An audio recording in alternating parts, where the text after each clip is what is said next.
Dad crashed my car, and now my parents refuse to let me use theirs, insisting I'm ungrateful for even asking. I, 21 male, have been living at my parents' house due to recent life events. We have a pretty good relationship, but of course we have our moments.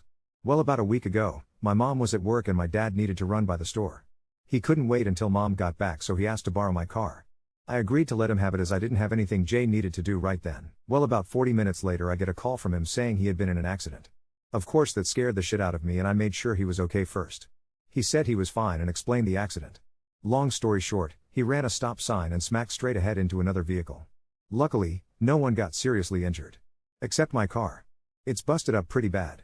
Without going into much detail, the bumper, headlights, hood, and parts of the engine are messed up. I got my car in the shop and I'm still waiting on the estimated time it will take for me to get it back. Until then though, I need a car to get to and from work. And that's where the problem is. See, me and my mom have different work schedules, but similar enough to where I could see us working something out. She usually goes in an hour earlier than me and gets off about 30 minutes before me. I figured I could drop her off, go to work, then pick her up. Well, my mom hates that idea. She says that she doesn't want to have to rely on me to pick her up or get her to work on time. She said since she wasn't involved in the accident she shouldn't be affected by the consequences.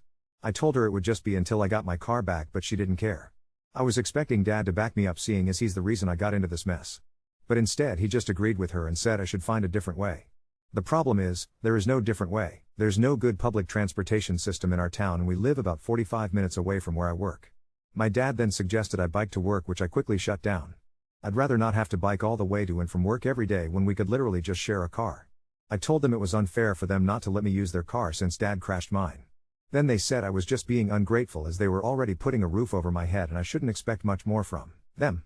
I have no idea where they even thought I was being ungrateful. All I'm saying is, why would I choose a harder, more time-consuming way to work when there is an easier option?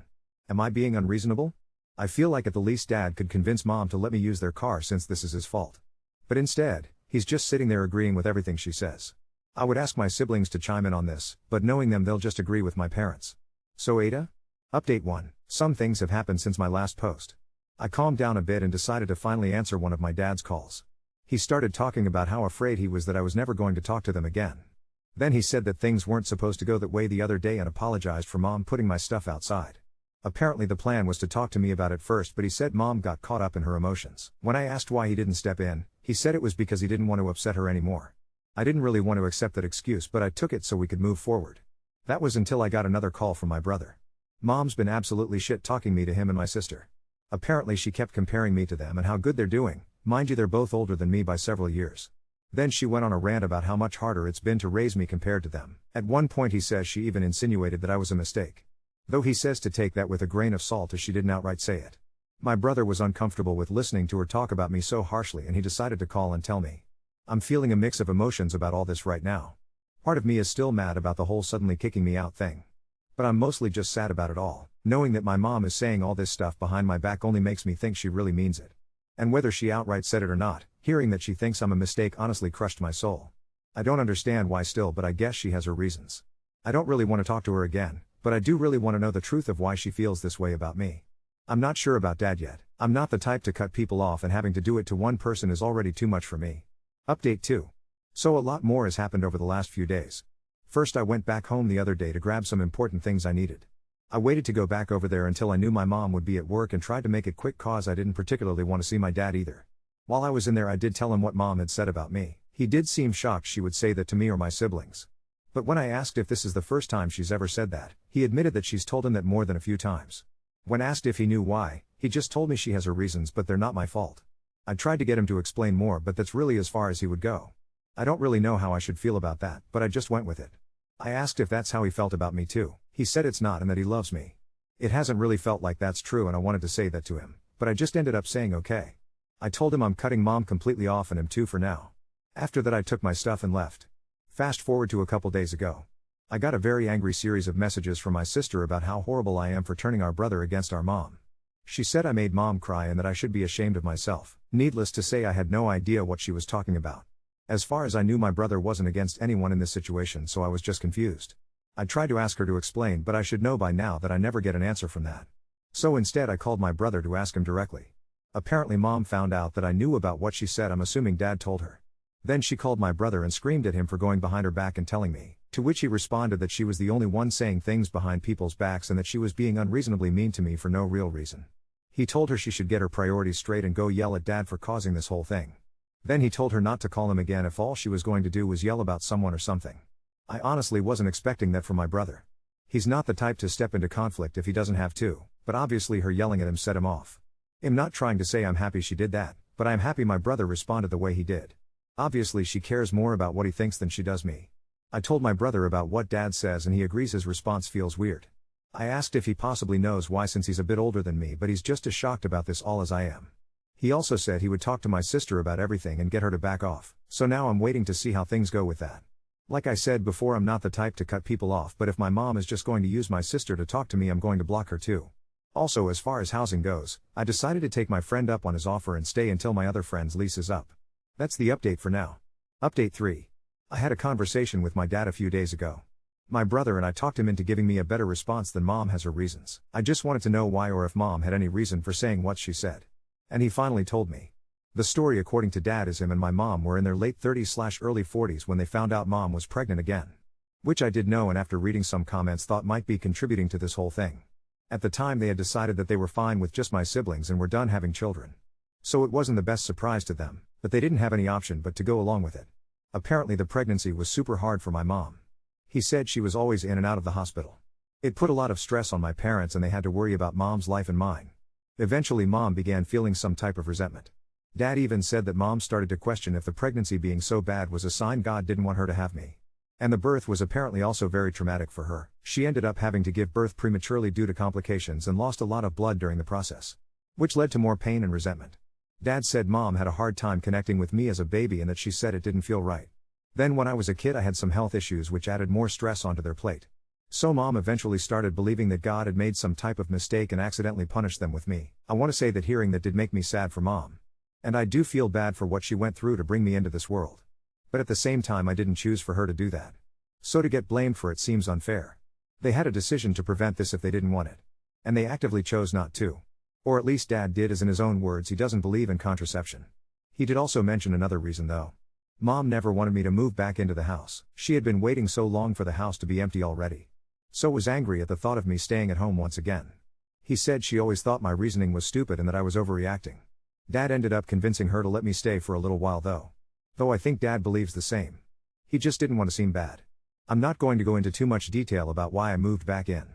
But to sum it up, my abusive ex tried to literally kill me, so I had to find a new place to stay quick and at the time everything was too expensive for me.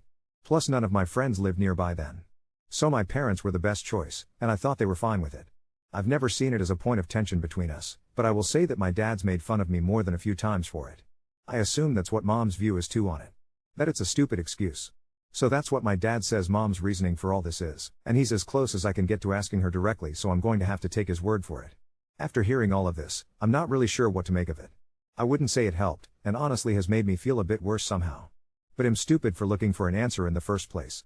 I've been so stressed and confused and sad lately that I probably just would have done better accepting the woman may have hated me for no reason. But now that I've gotten that, I'm still cutting off my mom, dad, and my sister because she still won't even listen to me.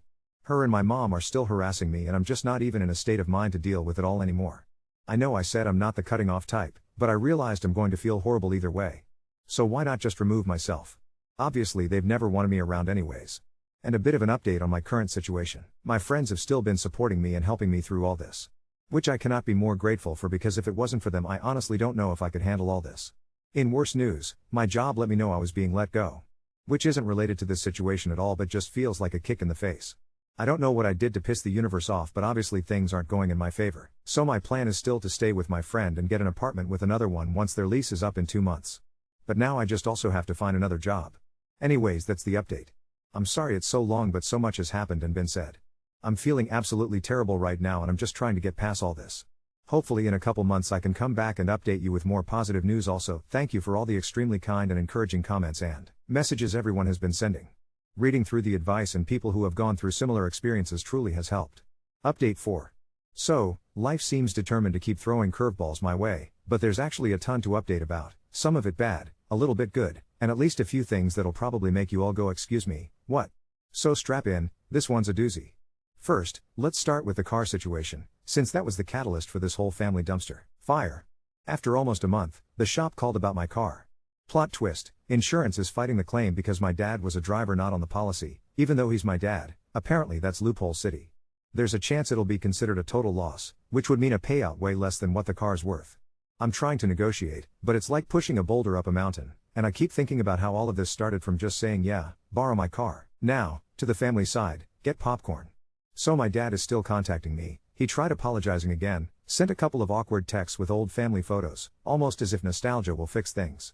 My sister remains firmly in the mom did nothing wrong camp. At this point, she's almost playing lawyer, grilling my brother and I about why we're not talking to mom.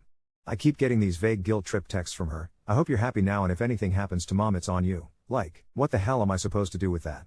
But the wild part is my brother. Remember, he always avoided conflict? Well, apparently my mom called him again to try to recruit him as a flying monkey. But he had a major breakthrough. His words, he told her, point blank, he was done being her messenger and that unless she truly wanted a relationship with any of us, she needed to stop blaming everyone else for her problems. I never thought I'd live to see the day he set boundaries like that. He even told my sister to knock it off with the guilt, which is wild because she's always treated him like her golden child too. Somehow, that was enough to spur an even bigger family implosion. My mom, for the first time since all this started, reached out directly, with an email, because apparently we're Victorians now. Mostly, it was a weird diatribe, half apology, half excuse. She blames her own upbringing, hormones, dad not being supportive enough, and a bunch of stuff about feeling robbed of her best years. Then she pivoted to my birth again and said she's always been haunted by the difficulties that came with my arrival. She ends it by saying she hopes I can forgive her someday, but that she can't help how she feels. Honestly? Reading it felt like being punched in the gut and then handed a half-inflated balloon as consolation. I wanted a real apology, I guess, or some acknowledgement of how this all hurt me. But I didn't respond. I don't think I will, for now. And then, in the most unexpected twist of all, my dad left my mom, temporarily? I have no clue. He texted my brother and I to say he's taking a break to clear his head. Apparently, after everything blew up, he realized he spent most of his marriage keeping the peace at the expense of his relationship with his kids. He's staying at a friend's. My sister is having an absolute meltdown. Part of me feels bad for her, but another part of me just feels tired. If that wasn't enough, my aunt on my dad's side, who I barely know, showed up in my DMs out of the blue. She said she and my dad have been talking, and she just wanted me to know I'm always welcome at her house if it gets bad. It's honestly the most supportive message I've gotten from a relative in years. She offered to help me job hunt or car shop if I want/need. I almost cried. I'm probably gonna take her up on coffee, at least. Now, the actually good stuff. After I told my friends about getting let go, 2 of them basically made it their side mission to get me hired somewhere. Within 3 days, I got an interview at a local bookstore/cafe, smaller place, way less drama than my old work. The interview went great and I got a part-time offer on the spot. The pay isn't amazing, but after everything, I'll take a calm environment over salary. The friend I'm staying with has basically given me the family discount for rent, just helping with groceries, utilities, that kind of thing, and she and her girlfriend have unofficially adopted me. Last night, we all made pancakes at 2 a.m. and watched horror movies. I haven't felt that safe or wanted in such a long time. I already feel more at home with them than I ever did in my real family's house. I haven't decided what to do about my parents long term. I keep thinking about therapy, about holding on to boundaries even if my mom never comes around, about maybe someday trying to talk to my dad again if he really wants to change. But for the first time, I realize that whether or not my family is functional doesn't have to control my entire existence. I guess what I'm learning lately, even if it's exhausting and I still feel raw and bruised a lot of the time, is that sometimes, the family you find means a whole lot more than the people who were just there at the start. And if nothing else, at least the universe is giving me one hell of a story to tell. Update 5. Let's start with the car, because, remember how insurance was being stubborn about the payout since my dad wasn't on my policy? Turns out, dad was too embarrassed to admit he'd technically never had a valid license. Actually never. I only found out because the adjuster asked to see a copy for their records, and dad's stories suddenly got very, very vague. My parents, it seems, had their own peculiar way of handling adult paperwork all these years. Why wasn't this an issue before?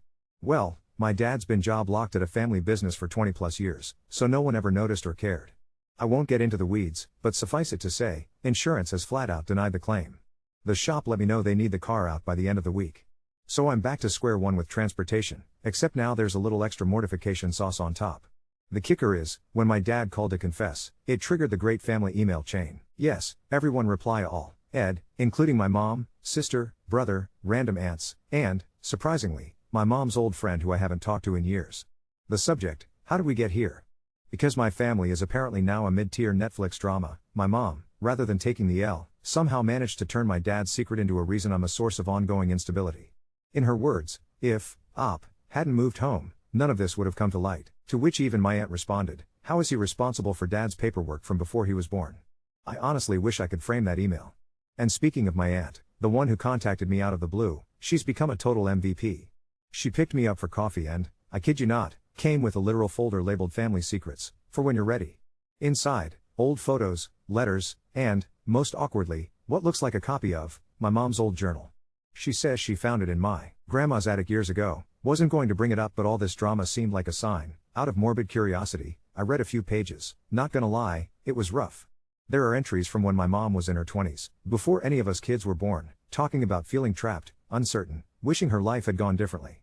It made me sad in a less angry way, like, wow, she's always been weighed down by her own stuff. Still, it's not an excuse for how she's treated me, but it is context. Now, here's where things get wild. 2 days ago, my friend, let's call her M, drove me to my parents' house to grab a box of old yearbooks, which my mom texted me she'd leave on the porch if I want them. When we got there, the box was out front, but so were police cars and a couple of neighbors standing around gawking. Turns out, my dad was arrested for failure to appear stemming from a forgotten ticket back in the 90s. Yes, the 1990s, which finally caught up now that his name got flagged through the DMV investigation over the car accident. My mom was apparently making a scene in the front yard, yelling at him and the officers. My yearbook was thrown on the ground, partially soaked from the sprinklers. That's the most literal metaphor for my childhood I've ever seen. My sister has since texted me some unhinged, all caps stuff about how it's all my fault the family is falling apart. My aunt, meanwhile, is offering her spare bedroom to me if I want to stay longer term and making noises about doing a group therapy session. She says she refuses to let the family legacy keep being resentment and secrets. My brother, believe it or not, showed up last night at my friend's to take me out for burgers and a drive. He said he's never seen so many family dominoes fall in a day, but it's probably for the best. He also confessed he's been looking for a therapist. Turns out watching all of us implode made him realize he's got his own knots to untangle.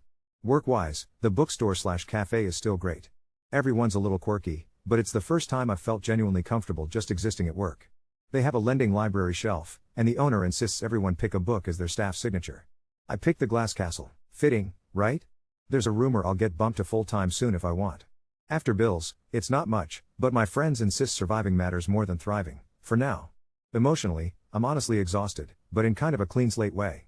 The house of cards came crashing down, and yeah, it's messy. My dad's facing real consequences, my mom's not speaking to anyone but my sister, and my aunt keeps group texting us TED Talk memes, but at least everything's out in the open now, no more pretending. As for my parents, I genuinely don't know what's next. Dad says he wants to make amends somehow, but he's living out of a suitcase. Mom's doubled down on the martyrdom routine. My sister is, well, more dramatic than ever, but my brother and I have started texting, and joking, nearly every day. I still can't decide if I want to try working things out someday, but for now, it just feels good not to be a secret, or a scapegoat, or a mistake. Update 6. Remember how last time I joked about my family channeling peak Netflix drama energy? Well, apparently the universe was listening, because this past week has been the absolute season finale to whatever show I've been living in. There's way too much to unpack, but here goes. After Dad's theatrics with the ancient ticket and the DMV, you'd think he'd go full ostrich and stick his head in the sand. Instead, he called. From jail. Collect. Apparently our last family secret is surprise. We're all on some kind of watch list now. I debated letting it ring, but morbid curiosity got the best of me. I expected blame, maybe even some weird self-pity speech, but he was quiet. He asked me to listen. He admitted, in his words, I put pretending ahead of being honest, with everyone, including myself. If there's a way to fix things, I want to try. He apologized for the car, for backing up my mom even when he disagreed, for wanting peace more than the truth. Is it good enough? No clue. But it's more than I ever thought I'd get. The kicker, he says he wants to go to therapy when he gets out. No, for real. He even asked if my brother and I would go to one joint session, which, honestly, is shocking. Baby steps, but it's something. We'll see if he follows through. Mom, letters, therapy, and plot twists. So, my mom still isn't talking to me. But, dramatic pause, out of nowhere, she sent a handwritten letter. Not an apology per se, but more like a stream of consciousness diary. She rambled about isolation and regret, about not knowing how to step outside her role as the wrong mother. She finally acknowledged I didn't ask for any of this, which honestly is the closest thing I'll get to her taking accountability. But here's the real unexpected twist. Apparently, my aunt, hero of this era, talked her into trying therapy. My aunt told me mom bailed after her second solo session, but at least someone managed to lead a horse most of the way to water? And, because apparently my life cannot just be one thing at a time, my mom dropped off a box at my aunt's with some baby photos, my kindergarten handprint, and a note that simply says, "If you want these. I'm sorry I didn't do better." I ugly cried. Can't help it. I'm probably not sending a Hallmark card anytime soon, but it's something. Sibling status, rebooted and upgraded. My brother, now officially in therapy, is turning into the open-hearted, boundary-setting legend I didn't know we both needed. We've met up 3 times this week, grabbed fries and talked late about family, regret, and why we both apparently love chaotic people. Him, was it the home or is it genetic? We laughed for like 5 minutes. And my sister? Wild card of the year. After weeks of all caps venom, she finally showed up at my friend's place, pizza in hand, looking wrecked but determined. She started with, "Don't say a word, I owe you the speech." She admitted she'd been parroting Mom because it felt safer to be on her side. "I didn't want to be the next target," she said. "We're not besties now, but..." I told her I'm open to rebuilding if she means it. "We'll see, Aunt." The family's defrag tool. My aunt is not playing around about breaking patterns. Last Sunday, she invited everyone except Mom, for now, to dinner, her, both of my siblings, my brother's girlfriend, and my soft-spoken cousin I haven't seen since we were kids. It was awkward, messy, and then somehow really affirming. We went through old photos, read memories, and my aunt gave this little TED talk about how all families have rotten secrets but deciding to surface them is the real change. She's putting together a kind of family memoir. She asked for anecdotes, old journals, everything, but only if we want to be included. When you control your own story, she said, no one else can turn it against you. I think I'm finally starting to believe her. Car and work, plot twists with a silver lining. Let's just call my old car a loss. The repairs are more than the value. Insurance is a brick wall, and Dad's old license situation is a cautionary tale now. I did what seemed impossible 3 months ago. I walked away from the mess. My aunt's neighbor, who literally runs a tiny used lot, offered me a battered old Honda for cheap and a handshake deal. I accepted. Humble, quirky, but it runs. It's weird how pride about starting over is starting, slowly, to replace the gut punch of loss. The bookstore/cafe promoted me to assistant manager. Nothing big, but it covers my bills and gives me structure. My boss, who is a dead ringer for one of those therapists in TV dramas, quietly told me, "We're glad you're here." Some of the best people had weird paths home.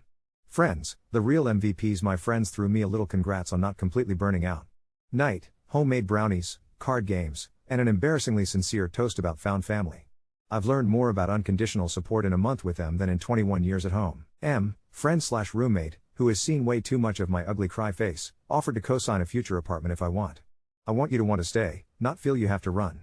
What's next? Healing, boundaries, and actual hope? I don't know if I'll ever have a normal relationship with my parents, if there even is such a thing. But I do know this, I'm done letting their shadows define what I can expect from people, or myself. Dad is going to therapy. I'll meet him on his terms, not just mine, and see if he actually wants to build something new. Mom. Honestly, I hope she gets help. I can forgive her, quietly, for myself even if she never truly gets it. I'm choosing to carry my own peace. Brother and sister, I think we're finally learning to be adults with each other, not just the kids ducking for cover. Me? I have a car, again, somehow. A job I like. Friends who show up, and, for the first time, a future that doesn't feel like it's written to punish me for things I can't control. If you're still reading, thanks for sticking around for my saga. When the next plot twist hits, and let's be real, my family loves drama, I'll be sure to update. But, for now, here's to boundaries, found family, and the slow but real work of healing.